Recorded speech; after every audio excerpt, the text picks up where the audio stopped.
low ones, and then spiked right out the gate, and then a couple of them halted. And then they were doing what the algo was doing last week, which was that whole pattern, and then holding kind of the morning low throughout the day and holding VWAP and shit. And this one didn't. It was, like they got stuffed into pre-market highs instead, and then new low out the gate and halt down.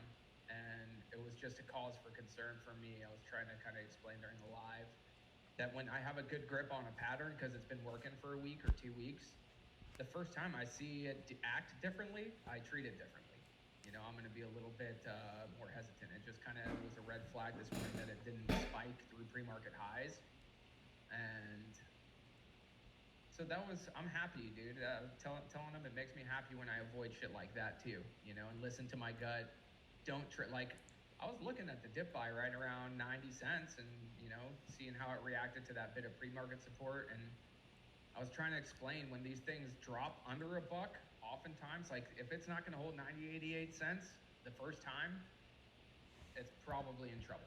Like it's probably not going to get back over $1, which is key. And obviously, some bad things. The other thing on NBY was they were dilutive literally at $1.30. They had a fuck ton of warrants and stuff and convertible notes. So there was a lot of things working against it, and it makes me happy when I listen to process and avoid shit like that. Because I know there are people even in this room and some other people I've talked to who are literally trying to buy every leg down. I'm like, but that's not the game. That's not the game. I remember I used to do that, dude. Oh my God, that was the worst. But it led you to what you do now. That's the whole point. That honestly, the game for me in terms of my progression was just that. I would try the first leg down, then the second leg down, and the third leg down. But then eventually I realized, be patient for more legs down, more reward on the other end. Yeah. Or I just avoided an all morning fade. So. Yeah, dude, that was one of my biggest mistakes, and I realized why not. And you're right. The learning lesson there was I lost big because you buy those dips on the way down, especially if it's just downtrending, and then you think it's going to reverse, and you're like, why isn't it reversing?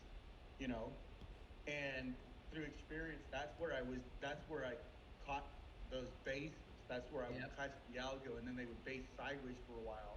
Totally, man. And then they would make higher lows, and then they would reverse. And I'm like, if it wasn't for that learning experience, exactly what you said, I would have never known. And someone the other day said, they weren't making fun, but they were like, hey, you know what I think this was? They said, it's when you see these guys that got charts all over their walls and they got all kinds of crap all over they got thousands of pages of notes, and I'm making it look so easy. And I said, nah, dude, I fucking make it look easy because I've been trading for a long time, but I was that guy. I had books and documents and same. It's literally, dude, it wasn't until I look back at my notes and I'm like, that's what I was, you know what I mean? The aha moments happen when you see the repetitiveness of these things. And I said, just because we, the top elite traders like you and Tanner and myself, we say these things and we give you the information. Guys, we've done the fucking research. We've lost I was a horrible trader. I was a fucking big loser. It wasn't until I fucking lost my ass off and I said, okay, this is some serious shit. I can lose everything if I don't fucking learn. Yeah. So I was that guy. So, anyway. But smart move, dude. Calling it a day. I left earlier and then I came back for a little bit and I didn't see any liquidity in the market. I just didn't see anything today. And I said, you know what? I'm going to take a nice little move during power hour. I nailed NVOS. That's the only one I touched. Didn't see anything else. And same thing with you. I didn't trust the weed stocks. That high frequency algo is on that thing. It is turning shares. Dude, it's ACB. It's pulling. So right now, if you were buying the strength and the close looking for a gap up, it pulled 10 cents right out the gate, dude. Because it's the reason why is because it's a bit extended, man. There are people with fuck tons of shares, you guys. Fuck tons. I promise. They loaded. Who loaded this shit in the 40s and 50s and 60s and 70s, honestly, and it's a bit extended. So I think honestly, a gap down would be healthy, and a couple days of shakeout would be healthy if the sector continues at all. If it does, I hope it does. I hope. Dude, I totally missed it. I missed it completely, dude. I missed it completely. Yep. Yeah, I totally missed it, and I kept seeing some people, like a few talk here and there, yep, right? Simon was on it. Simon traded it. Yep. Yeah, and I was like, I don't really care for wheat stocks because I know how they've done me wrong in the past. Yep. And I'm real scared of them, you know. And anyway, good for them, dude. I totally did not touch any wheat stocks today at all. Me neither. Literally till today, and because it's today, it's small size and feels too late. So I'm hoping it's not. I'm hoping it could still be the beginning. You know, if the wheat stock's gonna run, I don't remember the last year. It's been years since they've really ran, like 18, 19, you guys. 18, yeah, 19. Dude. That's how long it's been, because they're so sketch, and because of the issues of them not being able to get like bank loans, traditional financing. They can't accept credit cards, like so many things. Those are the issues that the business models have. And all that. So if something fundamentally changes, like if they do reschedule, if they do the rescheduling, this is what the sector pop is about, by the way.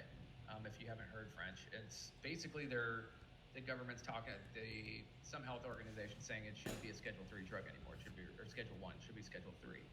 So decriminalize, which would be a big deal for all of these. It would be a big deal.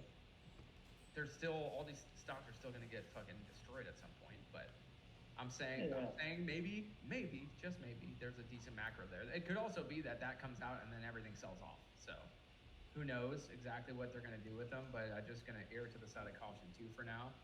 And if we do get more momentum in this sector, there will be time. So don't freak out. Don't do anything crazy. There will totally be time on sympathy plays and multi-day breakouts and stuff like that. Even ACB, CGC, SNDL, all these ones that are running and you feel are gone without you, if the sector can get legs, there'll be some good multi-day breakouts and stuff, which I will play and try to load up on dips even.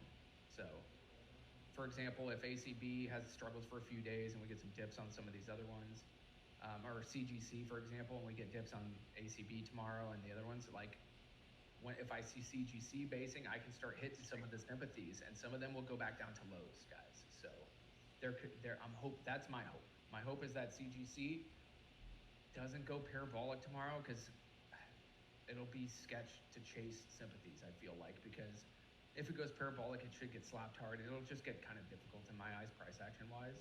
Yeah. So ideally, we get a couple days of chop in the sector and some basing and something healthy for us to work off of. And then if that's the case, it would be great. Yeah, I agree with you, dude. I'm going to keep it on watch for the next 2 or 3 days. Yeah. Hopefully we can get like an inside bar squeeze, and hopefully it's short sell restricted.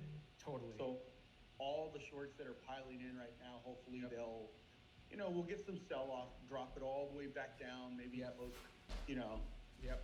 And then hopefully we get a nice. So I'll see what happens in 2 or 3 days from now.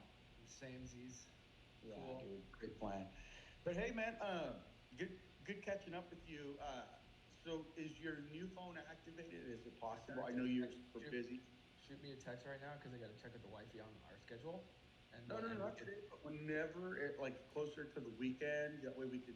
Just shoot. No, let's chat today. Just shoot me a text. Because I have my son's football later, and I'll be sitting around for a few hours anyways. Okay, cool. Or baseball. So holler at me. Cool. All right, cool. All right, everybody. I know that I wasn't on voice today, and I know that I wasn't active today, but the market was pretty hot. Well, not hot. Consider in the morning, market open, the market was pretty hot. I was trying to focus and capitalize on some moves. But hopefully you guys, see you guys all tomorrow. Sounds good, brother. I'll catch you guys all tomorrow. Have a good afternoon. Thanks, guys. Thank you, guys. Later.